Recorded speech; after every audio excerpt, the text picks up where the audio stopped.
ഇതെല്ലാം പറഞ്ഞു കഴിഞ്ഞിട്ടാണ് താൻ പറയുന്നത്, when I walk into the thick of trouble.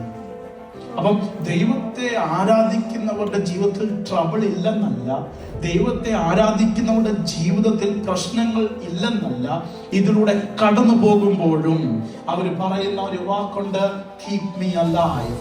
അർത്ഥം, ഇതൊന്നും എന്നെ മുക്കിക്കളയത്തില്ല, ഞാൻ ഇതിന്റെ മീതെ നടക്കും.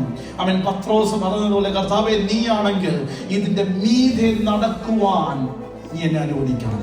ഇന്ന് ദൈവത്തോട് പറയണം, കർത്താവേ ഞാൻ അനുഭവിക്കാൻ പോകുന്ന, അഭിമുഖിക്കാൻ പോകുന്ന എല്ലാ പ്രശ്നങ്ങളുടെ മീതെ നടക്കുവാനുള്ള അധികാരം നീ എനിക്ക് തരണം.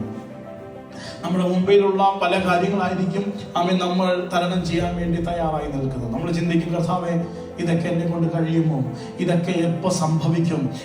പല പല ആഗ്രഹങ്ങൾ മനസ്സിലുണ്ട്, പല പ്രാർത്ഥന വിഷയങ്ങൾ നമ്മുടെ ഹൃദയത്തിൽ കാണും. പക്ഷെ ദൈവം പറയുകയാണ്, നീ ഇതിന്റെ മീതെ നടക്കാൻ പോകും. You going to walk over it. ഇതൊന്നും നിന്റെ തലയുടെ മീതെയല്ല, നീ ഇതിന്റെ എല്ലാം മീതെ. നമ്മുടെ positioning is very important. It is very important where you position yourself, because your position determines your outcome.